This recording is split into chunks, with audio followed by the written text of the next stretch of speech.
Hello and welcome back to Bibliobibuli, where we are reading A Song of Ice and Fire, Book 1, A Game of Thrones. Game of Thrones! And last time... Tyrion spent all night in the library reading shit, went downstairs and talked about how hard it is to go up and down the stairs on his stubby little legs, and how that sucks. And then went and had breakfast with his brother and sister. And he likes his bacon burnt. And he likes his bacon black. That has nothing to really... That doesn't really change the story whatsoever. Just interesting fact. Yeah. Trivia. Black bacon. Also, the bread was, black, and the beer was, black. All the food was black. I don't know. Alright. Maybe that's some, color fucking imagery. I don't know. Anyway, and then he talks about how Bran is not dead. He's in a weird coma, but he's not dead. And kind of hints that he knows Cersei and Jaime kind of had something to do with it. And he's just like, I wonder what Bran's gonna say if he wakes up. Ooh. And on top of all of that, didn't he slap Joffrey in this one? Twice? Yeah. Highlight of the chapter, Tyrion slapped Joffrey in the face 2 times for being a little shithead. And it was nice. It was awesome.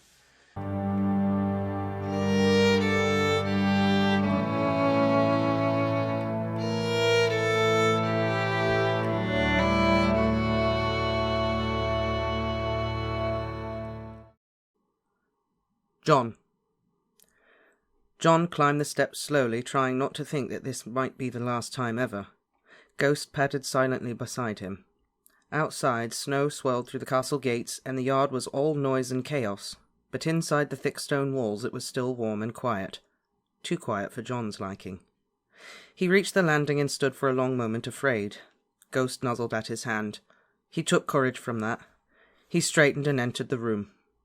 Lady Stark was there beside his bed.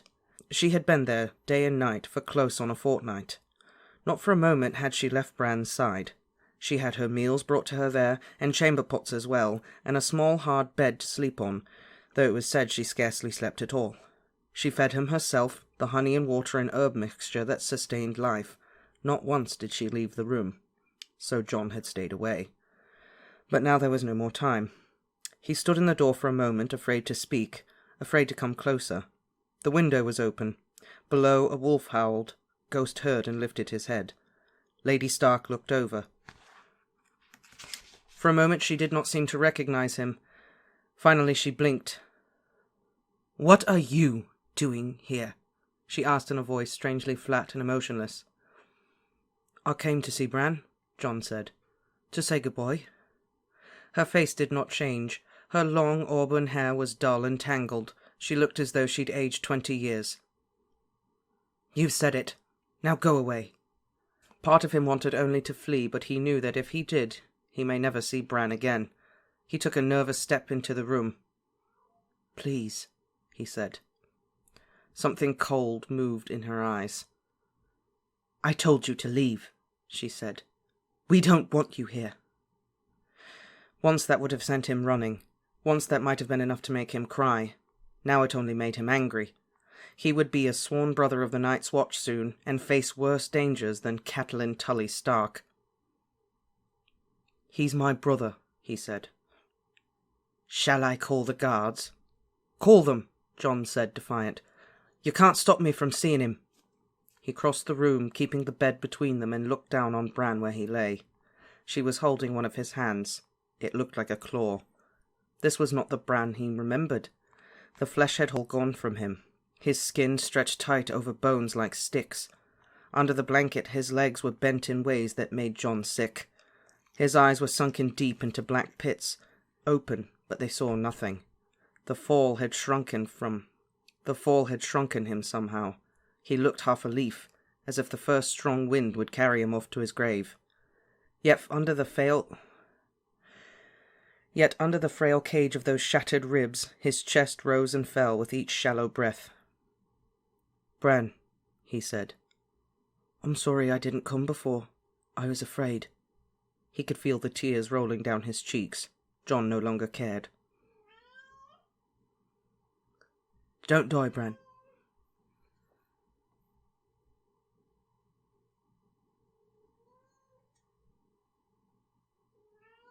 When someone's being good, you're being very good, boy.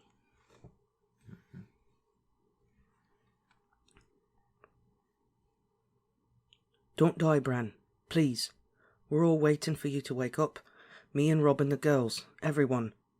Lady Stark was watching. She had not raised a cry. John took that for No, Parm Pants! No, Parm Pants!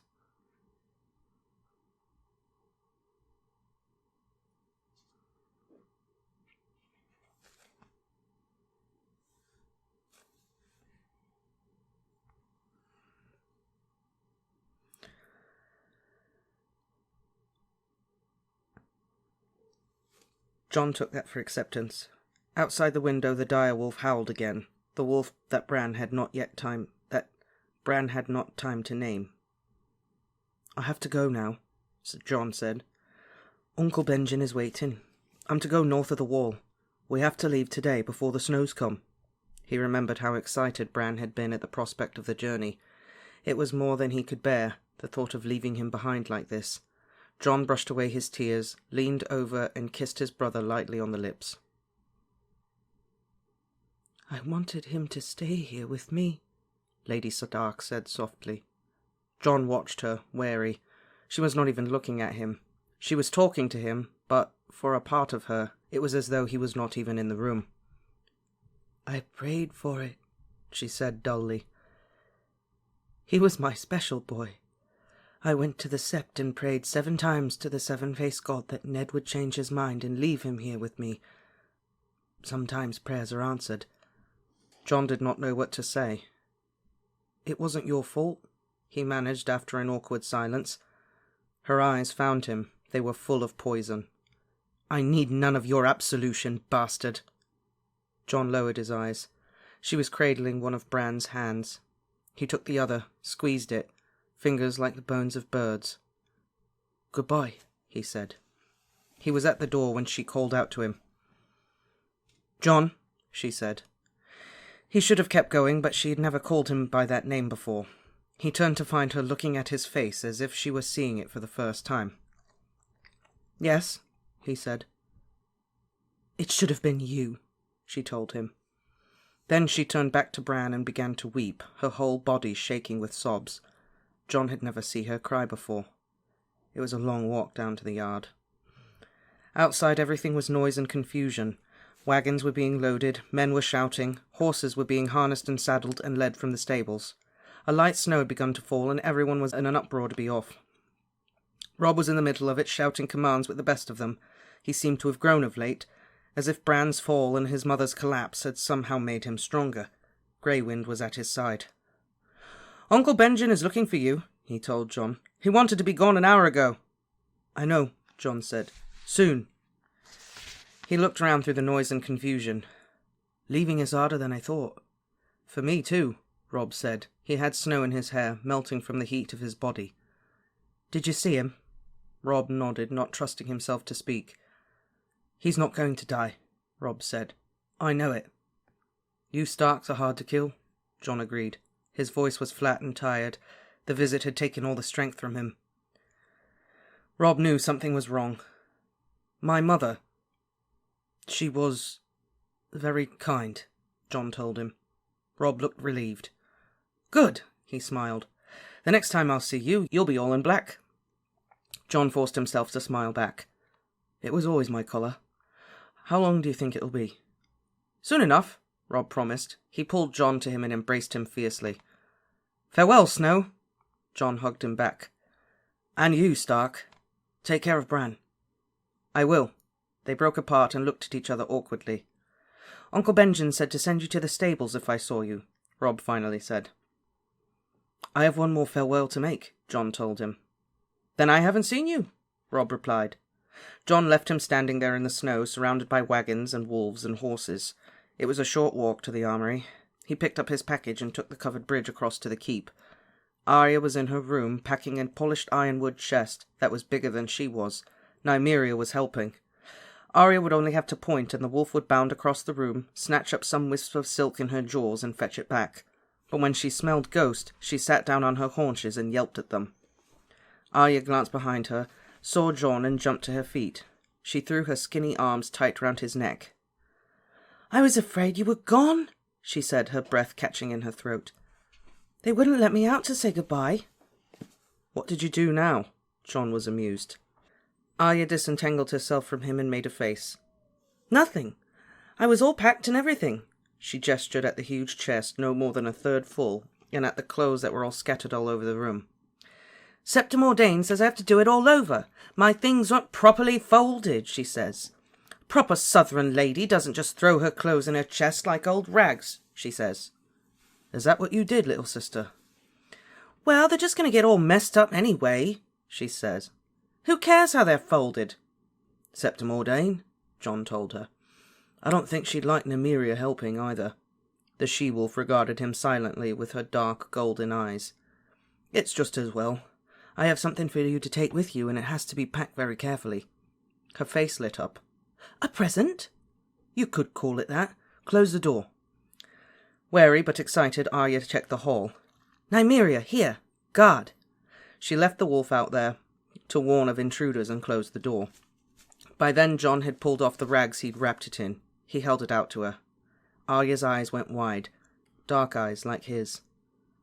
"A sword," she said in a small hushed breath. The scabbard was soft grey leather, supple as sin. Jon drew out the blade slowly so she could see the deep blue sheen of the steel. "This is no toy," he told her. "Be careful you don't cut yourself. The edges are sharp enough to shave with." "Girls don't shave," Arya said. "Maybe they should. Have you ever seen the scepter's legs?" She giggled at him. "It's so skinny." "So are you," Jon told her. "I heard Mikken make this special. The Bravos use swords like this in Pentos and Myr and the other free cities. It won't hack a man's head off, but it can poke him full of holes if you're fast enough." "I can be fast," Arya said. "You'll have to work at it every day." He put the sword in her hands, showed her how to hold it, and stepped back. "How does it feel? Do you like the balance?" "I think so," said Arya. "First lesson," Jon said. "Stick 'em with the pointy end." Arya gave him a whap on the arm with the flat of the blade. The blow stung, but Jon found himself grinning like an idiot. "I know which end to use," Arya said. A doubtful look crossed her face. "Septim Ordain will take it away from me." "Not if she doesn't know you have it," Jon said. "Who will I practice with?" "You'll find someone," Jon promised her. King's Landing is a true city, 1,000 times the size of Winterfell. Until you find a partner, watch how they fight in the yard. Run and hide. Make yourself strong. And whatever you do... Arya knew what was coming next. They said it together. "Don't tell Sansa." Jon messed up her hair. "I will miss you, little sister." Suddenly she looked like she was going to cry. I wish you were coming with us." "Different roads sometimes lead to the same castle. Who knows?" He was feeling better now. He was not going to let himself be sad. "I better go. I'll spend my first year on the watch emptying chamber pots if I keep Uncle Ben waiting any longer." Arya ran to him for a last hug.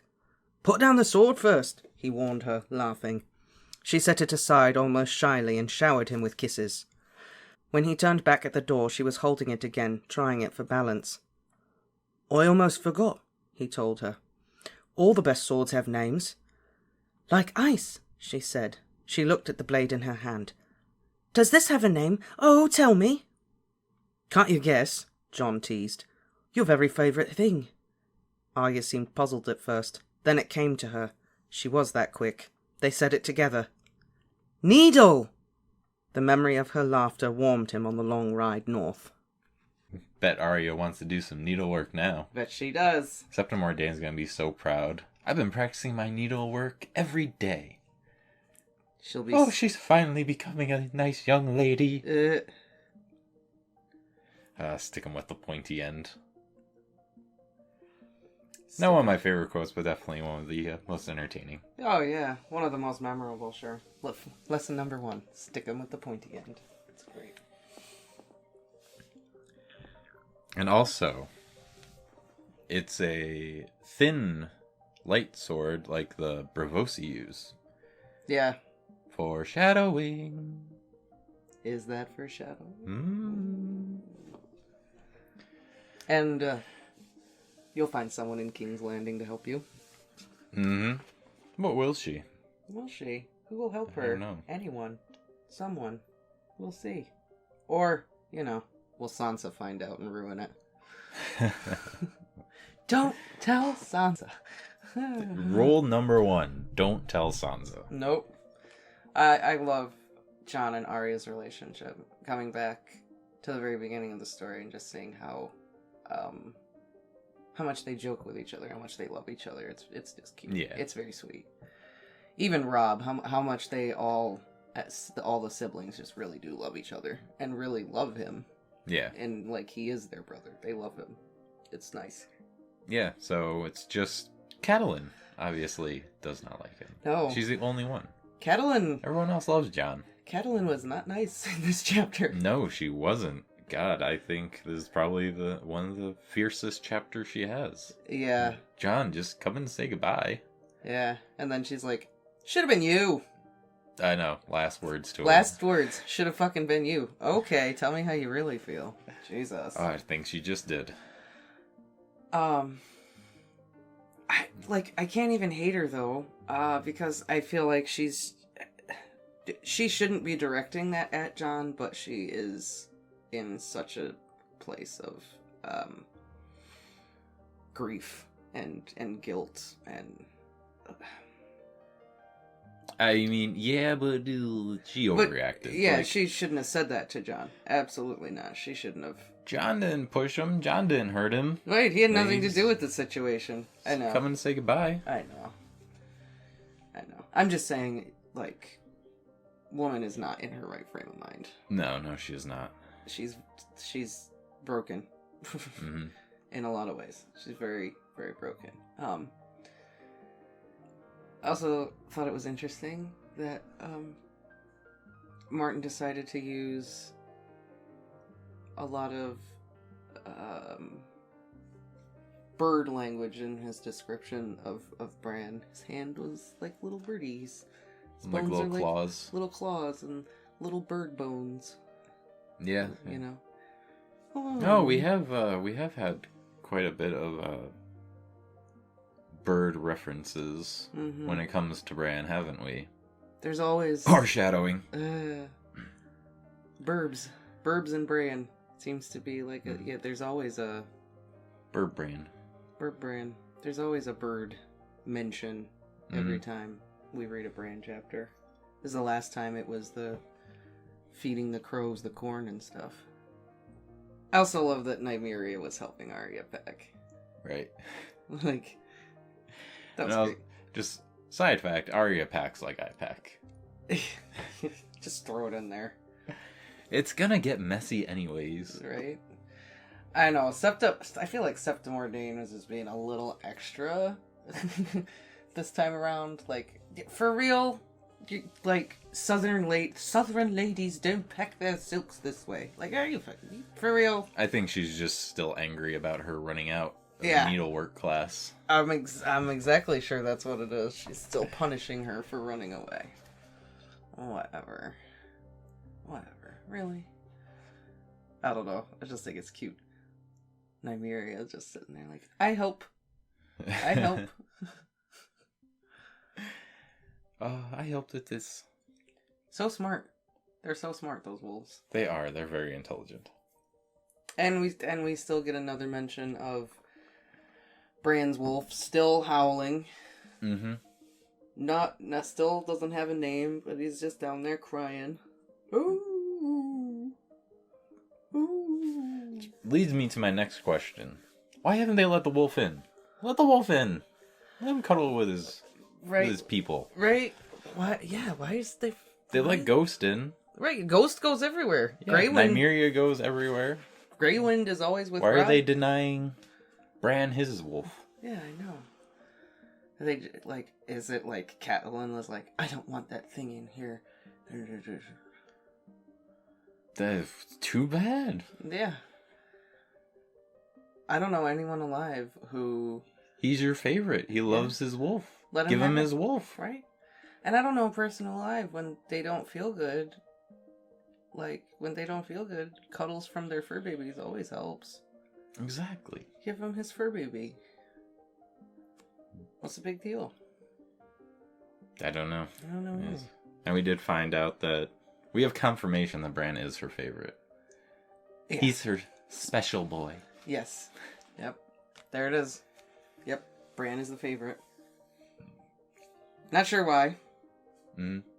What's so special about Bran? We don't know. But I'm pretty sure that Bran and Sansa are definitely the favorites. Mm-hmm. And let's just give props to Jon. Catelyn's a bitch, but he still went and told Robb, oh, she was nice. Yeah. Maybe that is nice for her, you know? Yeah, maybe that is nice. Maybe that is her being nice to him. I don't know. She didn't have him dragged out by the guards, so she was being very kind today. Yeah, maybe. Yeah, props to Jon for not... Taking the high road. Yeah, just taking the high road, being like, yeah, it was good. It was good. She, she told me it was me that fell and broke my body. It was very nice of her. So, be sure to like, comment, and subscribe. And tune in next time when we hop across the narrow sea to see what Dany is up to.